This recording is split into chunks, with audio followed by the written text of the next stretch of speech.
Somewhere in the outskirts of Los Angeles, there is a photograph the internet will never forget.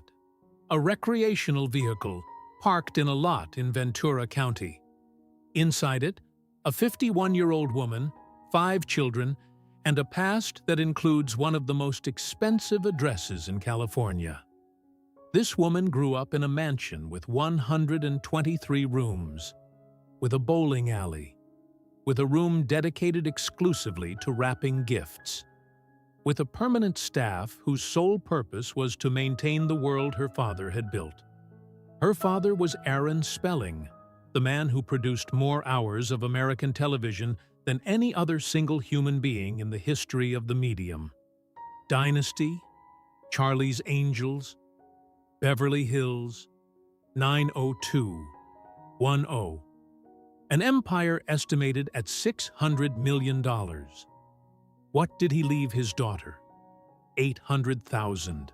What did he leave his daughter? 800,000. And here is the question no headline ever fully answered. How does a woman who grew up inside $600 million end up in a trailer in a parking lot? Not through recklessness alone, not by accident, but through something far deeper and far older than any debt to the IRS? What happens when the floor your father built was never really yours to stand on? Before we understand the fall, we have to understand what was built and why Tori Spelling believed he was protecting his daughter, when in reality, he was making it impossible to prepare her. To understand what happened to Tori Spelling, you must first understand what Tori Spelling built and, more importantly, what he believed he was building it for. Tori Spelling was not simply a television producer, he was an architect of American fantasy. In an industry populated by gamblers and visionaries, he was something rarer. A man who understood what the public wanted before the public knew how to ask for it. Dynasty, The Love Boat, Charlie's Angels, Beverly Hills, 90210, Melrose Place, Charmed. His name appeared in the credits of more hours of American television than perhaps any other single human being in the history of the medium. Not dozens of shows, not hundreds of episodes, thousands. The number becomes abstract if you stare at it too long. By the time Tori was born, May 16, 1973, in Los Angeles, Tori Spelling was already a wealthy man. By the time she was walking, he was powerful. By the time she was in elementary school, receiving those acting lessons, he was something the entertainment industry only produces once a generation. Irreplaceable. The Spelling Manor was the physical expression of everything he had accumulated. 123 rooms in Holmby Hills, one of the most exclusive addresses in a city, built entirely on the concept of exclusivity. There was a bowling alley. There was a room dedicated exclusively to wrapping gifts. There were staff members whose entire professional lives were organized around the maintenance of a single family's comfort. When visitors described the property, they reached instinctively for words that belonged to another century. Manor, estate, compound. Tori grew up inside all of it, as though it were simply the natural texture of existence. And here is where the story becomes complicated, quietly, invisibly complicated, in the way that all truly consequential complications begin. Because Tori Spelling loved his daughter, there is no serious argument to be made against that. The acting lessons at 6.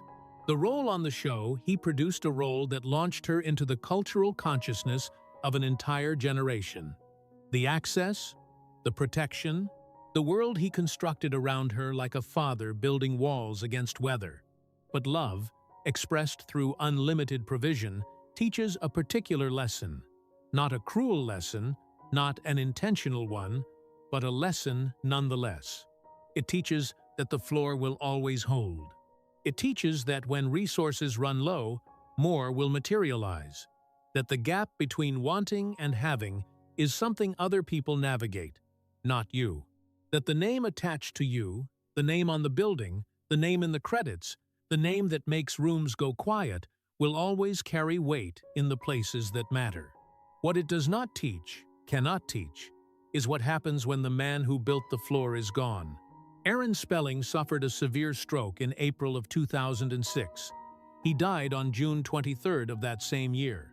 He was 83 years old, and his empire, the networks, the residuals, the real estate, the accumulated gravity of 6 decades in show business was estimated at somewhere near $600 million.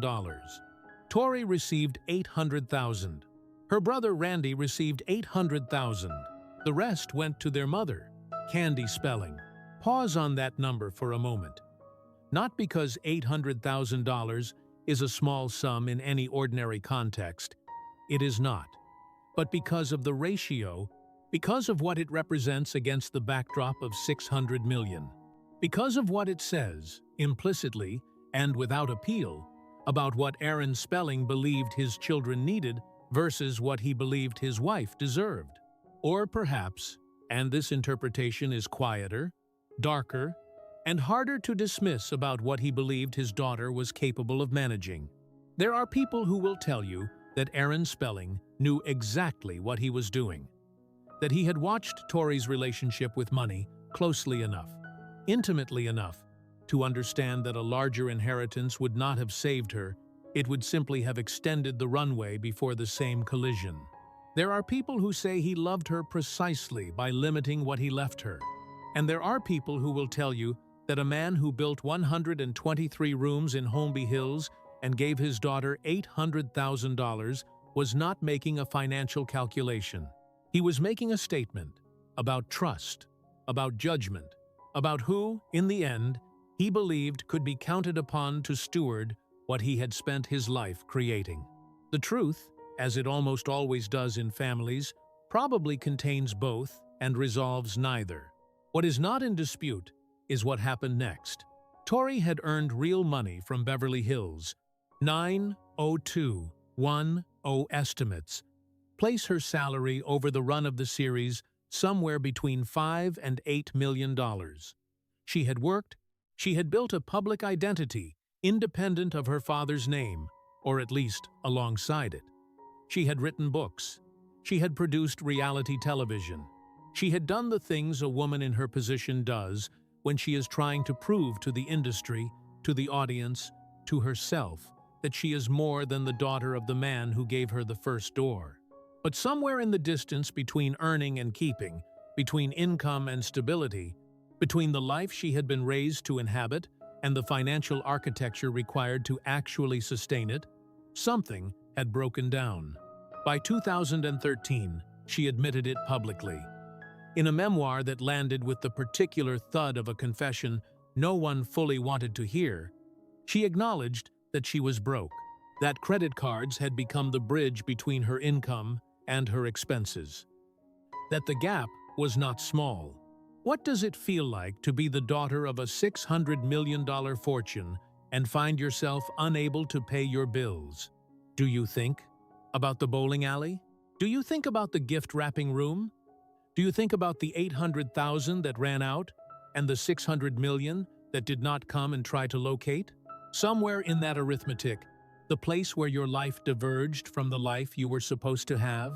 Tori Spelling has never fully answered that question in public, but she has lived the answer in full view of anyone paying attention. By 2017, it was no longer a matter of memoir. Creditors filed. Banks moved. The legal record accumulated in the patient, indifferent way that debt always accumulates when avoidance has run its course. The names on the filings were not abstract institutions. They were specific. The amounts were specific. The trajectory was specific. And still, and this is the part of the story that resists easy summary, she kept working. She kept appearing. She kept showing up in the places where visibility translated, sometimes, into income. Not always enough income. Not income that solved the structural problem underneath everything else, but income. She married Dean McDermott in 2006, the same year her father died. Their relationship was its own complicated story, one that played out partly in reality television and partly in the tabloids and partly in the ordinary, unfilmed misery of two people whose marriage had become something neither of them had originally agreed to. They separated, they reconciled, they separated again. In March of 2024, she filed for divorce. 18 years, 5 children, and a settlement that granted her no spousal support. Custody of the 4 minor children shared. The divorce was finalized in November of 2025, the same month that the IRS confirmed outstanding tax debts that had been circling for years. The timing was not symbolic. It was just the way collapse tends to arrive. Everything at once, after a long time of almost. The photographs from 2023 had already made the rounds by then. A motel in Ventura County. Then a recreational vehicle, a 51-year-old woman, and 5 children parked. The images were the kind that the internet processes in a specific register. Initial shock, followed quickly by the particular cruelty of public judgment. Followed occasionally, not always, but occasionally by something resembling recognition. Because the distance between Tori Spelling's story and a great many other American stories is not as vast as it might appear from the outside. The specific numbers are hers alone. The manor, the inheritance, the Beverly Hills zip code, those details belong to a particular stratum of experience that most people will never inhabit. But the fundamental dynamic underneath them, the belief that the floor will hold, the slow, devastating education in the difference between wealth witnessed and wealth owned, the way a father's love, expressed as provision, can leave a child genuinely unprepared for the world that exists outside his protection. That dynamic is not rare. That dynamic is not exotic. That dynamic is one of the oldest stories money tells about itself. And in 2025, Tori Spelling's 17-year-old son made a joke publicly, in the way that teenagers now make all their worst jokes, that his mother should sell photographs of her feet online to pay the bills. She laughed, or she performed laughing. The distinction, at a certain point, becomes very difficult to identify from the outside. But she also said, in a quieter moment, something that cuts closer to the truth than the joke ever could. She said she had known the inheritance would be small. She had known it before Aaron died. She had made her peace with the number, or tried to. But she had hoped, she used that word specifically, hoped that it would be different. Not the number, not the will, not the legal architecture of what her father chose to leave and to whom. Something else, something harder to name, something that lives in the space between what a father gives and what a daughter needs, and that no estate attorney has ever found a way to document. There is a specific kind of financial collapse that the world finds almost unbearable to look away from. Not the collapse of the reckless gambler who never had much to begin with. Not the bankruptcy of the entrepreneur who bet everything on a single hand and lost. Those stories are comprehensible. They follow a logic the audience can trace, a chain of causation with a beginning and an end, and a lesson stenciled somewhere near the conclusion. What the world finds truly irresistible and truly merciless is the collapse of someone who had everything. Because that story asks a question no one can quite leave alone. If she couldn't hold on to it with all of that, with all of him behind her, what does that say about the rest of us? Tori Spelling did not fall quickly. She fell the way old buildings fall over years, with occasional visible cracks that everyone noticed and no one quite believed were structural, until the morning the facade came down all at once, and there was nothing left to argue about. By 2013, she had said it herself. In print, in a memoir that required a particular brand of courage, or a particular brand of desperation, or perhaps both simultaneously, she admitted she was broke. That the credit cards had become load-bearing walls. That the life she was living and the income she was generating had stopped corresponding to each other in any sustainable way. The public received this information with the particular cocktail of sympathy and schadenfreude that celebrity financial confessions always produce. There was concern. There was judgment. There was the inevitable chorus of people who had never met her, explaining, with great confidence, exactly where she had gone wrong. What almost no one asked, not loudly, not in the places where it might have made a difference, was a more structural question. Not how did she spend it, but what was she given to work with?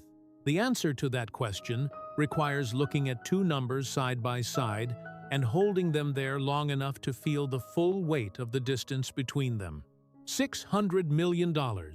Aaron Spelling's estimated estate at the time of his death in 2006.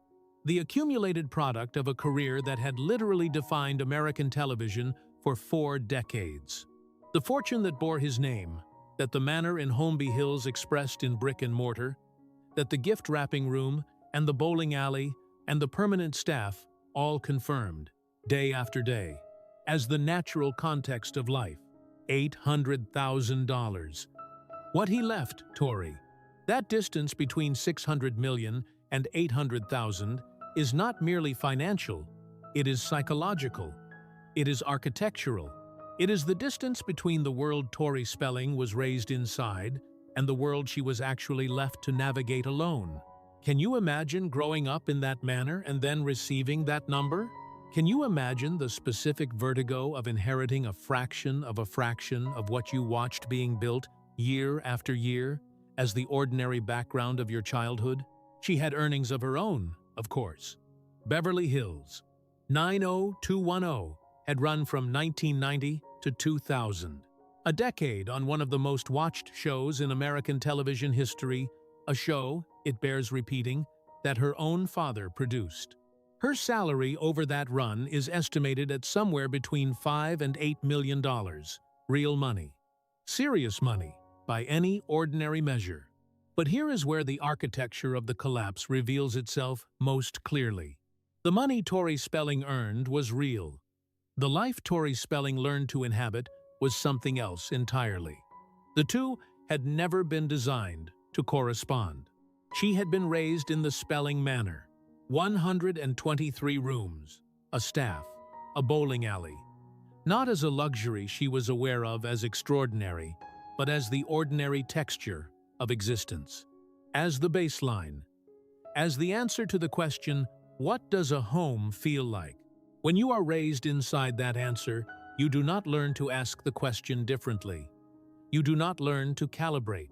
You do not learn the specific skill, and it is a skill, learned through exposure, through watching others practice it, through being held responsible for small amounts before you are trusted with large ones, of matching your expenditure to your actual resources rather than to the resources that surrounded your formation.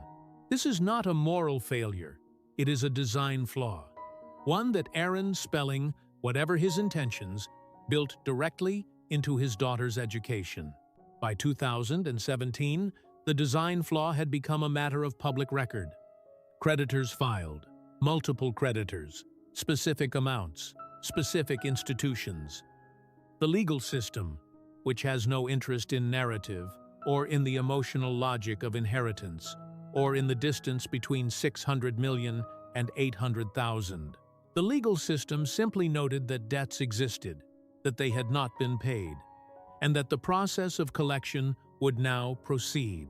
And it proceeded, slowly, inexorably, with the patience that institutional creditors always deploy against individuals who cannot marshal the resources to fight back. Through all of it, through the memoir, through the credit card confessions, through the creditor filings, she kept working. Reality television, guest appearances, podcast episodes, book projects. The particular hustle of a woman who was once a household name and who understands, with clarity that has no sentiment left in it, that visibility is the only currency she still generates reliably. Not enough. Never quite enough. And then the marriage. Dean McDermott entered Tori Spelling's life in 2005. They married in 2006, the same year Aaron Spelling died. The same year, the $800,000 inheritance arrived, and the $600 million question settled into permanent silence. They had 5 children together. They built a life, or attempted to build a life, that the cameras documented in reality television specials, and that the tabloids documented in the spaces between. There were separations, there were reconciliations, there were public admissions of private disasters. There was the specific, grinding exhaustion of a marriage that had become a performance of itself, one that both parties seemed to be maintaining for reasons that had less to do with love and more to do with the gravitational pull of shared children, and shared debt and shared public identity. In March of 2024, Tori filed for divorce. 18 years, 5 children. And when the settlement was finalized in November of 2025, the same month the IRS debt was publicly confirmed. Because the universe has a talent for consolidating its punishments, there was no spousal support. Custody of the 4 minor children shared. She walked away from 18 years of marriage with no financial support from the man who had been her partner through the worst of the financial spiral. Whether that reflects the actual arithmetic of what Dean McDermott could provide, or the particulars of what a court determined was fair, or something else entirely, the result is the same. She was on her own, entirely, for the first time. The photographs from 2023 had already established what that looked like in practice. A motel in Ventura County, where she and the children stayed after leaving a rental house she could no longer maintain. And then the image that the internet could not stop circulating, could not stop processing, could not stop arguing about a recreational vehicle, parked. Tori Spelling and 5 children, living in the machine that Americans rent for vacation when they want the temporary experience of displacement. Hers was not temporary. What do you say to your children in that situation? What do you say when the youngest ones ask questions? Children ask, why here? Why this? When do we go home? And the answers you have are incomplete. And the home you are describing does not exist yet in any fixed address. She has not answered that question publicly with full detail. Some things, even for a woman who has turned her private life into public content for decades, remain inside the vehicle, inside the family, inside the space between what happened and what gets said about what happened. What she has said, in various interviews and public moments during this period, is that she kept moving, that she kept working, that she kept showing up for her children in the ways she was capable of showing up, even when the ways available to her were fewer than she had imagined. And what the record shows, the legal record, the financial record, the tax record, confirmed by the IRS in late 2025, is that the structural problem had not been solved, that the debts had accumulated beyond what her income could service, that the inheritance was long gone, that the manor had been sold by Candy Spelling in 2011 for $85 million, a transaction from which Tori received nothing, because the manor had never been hers to sell. By November of 2024, she had moved into a rental home in Calabasas, $12,000 per month. An address, a roof, a place that was not a parking lot. The monthly income that supports that address is estimated somewhere between $3,000 and $75,000, depending on which projects materialize in any given month. That range, that enormous, vertiginous range, is itself the story.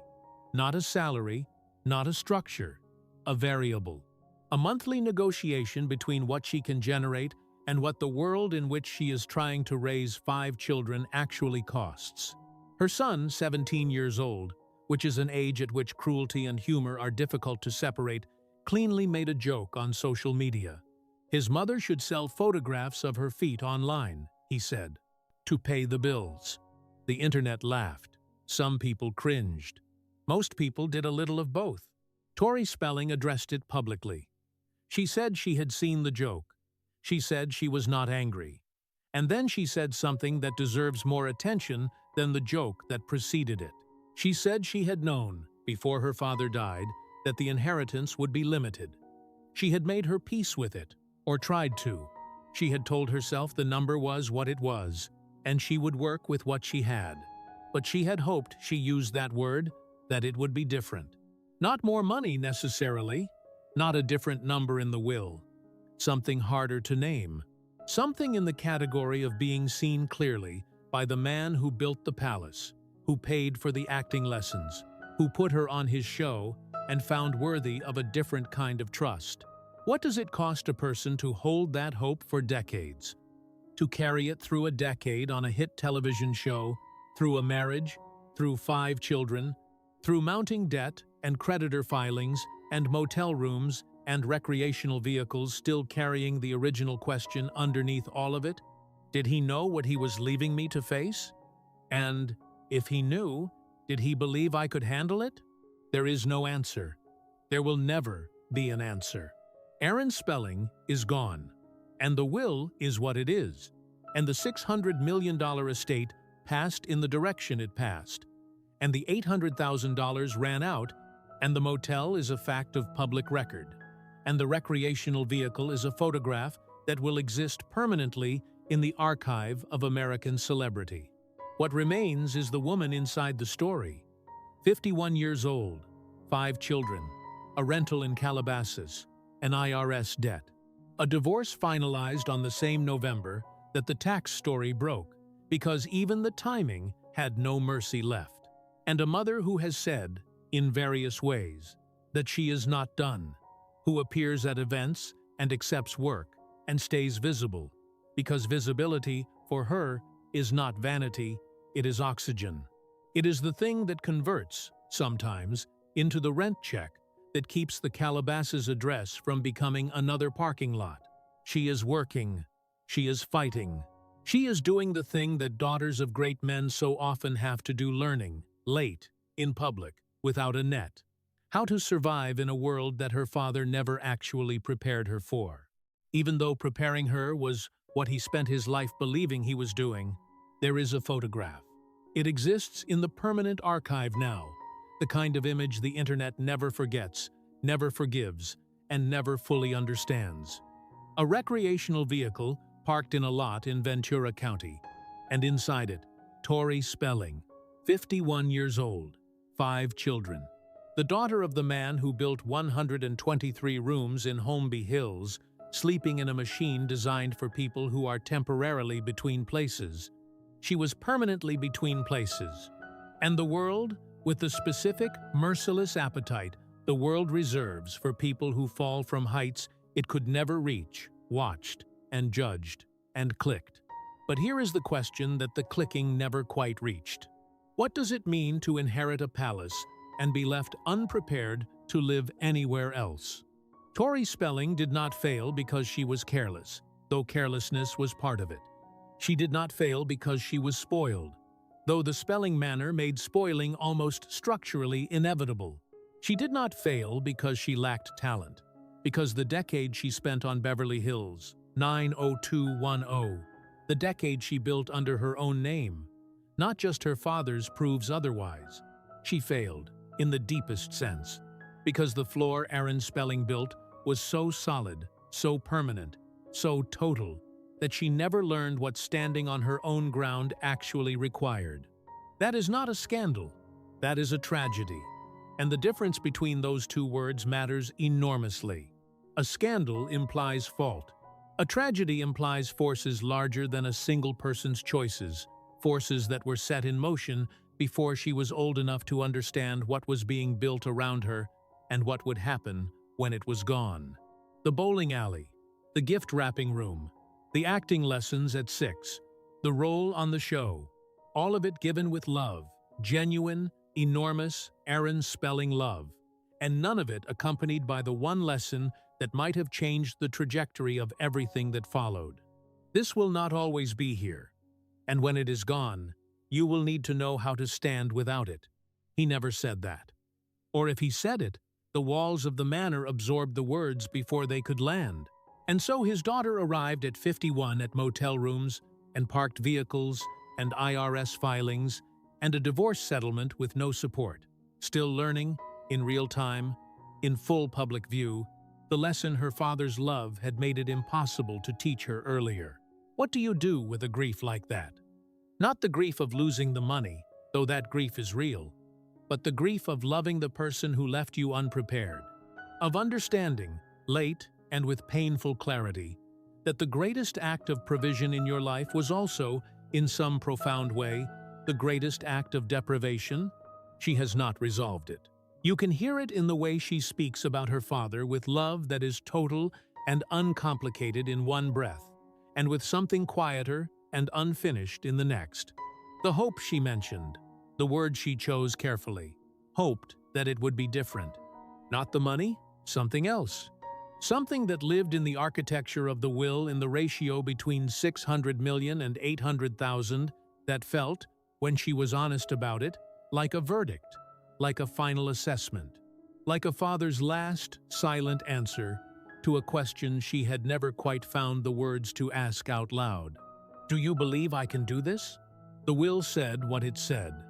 The manor went to Candy. The 800,000 arrived.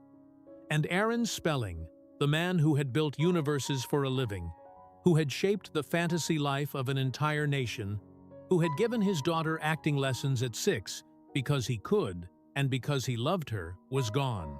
Beyond reach, beyond revision, beyond the possibility of a conversation that might have changed the answer. In November of 2025, two things happened at once. Her divorce from Dean McDermott was finalized. No spousal support. Shared custody of the 4 minor children. 18 years of marriage. Closed. And the IRS debt was confirmed publicly, officially, in the way that tax obligations eventually surface, regardless of how long avoidance has been maintained. Two endings on the same calendar page, as if the universe, having been patient for a very long time, had decided to consolidate. She is in Calabasas now, a rental home at $12,000 per month, an address, a stability, a place that is not a parking lot. Her income floats somewhere between $3,000 and $75,000 a month, depending on which projects materialize, which appearances are booked, which version of her visibility converts into something payable. That range, that vast, anxious range, is itself a portrait of where she stands. Not secure, not stable, but not finished. Her 17-year-old son made his joke. She laughed, or performed laughing. She addressed it publicly, the way she addresses everything publicly now, because public is the only register in which her life has ever fully existed. And then she said the thing that mattered, that she had known, that she had made peace with the number, that she had tried to accept what the will was and move forward, but that she had hoped it would be different. That hope, small, specific, never fully extinguished, is the truest thing she has said in years, because it is not about money. It is about a daughter and a father, and the silence that lives between what he gave and what she needed, and whether those two things were ever, in any version of his intention, the same. So what does the story of Tori Spelling actually mean? It means that wealth and preparation are not the same thing, and that confusing them is a mistake with a very long payment schedule. It means that love expressed entirely through provision teaches a lesson that looks like security and functions like dependency. It means that a name, even a name as powerful as Spelling, even a name that opens doors in Hollywood without a knock, does not transfer, cannot be inherited, has to be rebuilt from scratch by the person who carries it. And it means something about mothers and daughters and fathers and money, and what gets passed down in families, not just the financial inheritance, but the emotional one. The beliefs about what you deserve, the assumptions about what will always be there, the gaps between what was given and what was needed that no estate attorney has ever found a way to document. Candy Spelling sold the manor in 2011 for $85 million. She lives with an estimated fortune of more than $600 million. She has made statements over the years about caring for her grandchildren, about being present, about the family she intends to support. No concrete plan has ever been confirmed. The manor is someone else's now. The bowling alley belongs to a different family. The gift wrapping room has almost certainly been repurposed into something more practical, more ordinary. more suited to a world that does not have a permanent staff to maintain its fantasies. And the girl who grew up inside all of it, the girl who received acting lessons at 6, who played Donna Martin for a decade, who inherited $800,000 from a $600 million estate, who slept in a recreational vehicle with her 5 children in a parking lot in Ventura County, is 51 years old and still standing. Barely, imperfectly, without the floor her father built, but standing. What do you think Aaron Spelling believed he was doing protecting his daughter, or underestimating her? Leave your answer in the comments, because in a story this complicated, there is no version of events that does not deserve an argument. And if you have ever loved someone by giving them everything, or been loved that way yourself, you already know that the question has no clean answer. Some inheritances cannot be counted, some costs cannot be calculated, and some questions, the ones that live between a father and his daughter, between a palace and a parking lot, between a will and a hope, will never fully close. Subscribe if you want to keep asking them with us.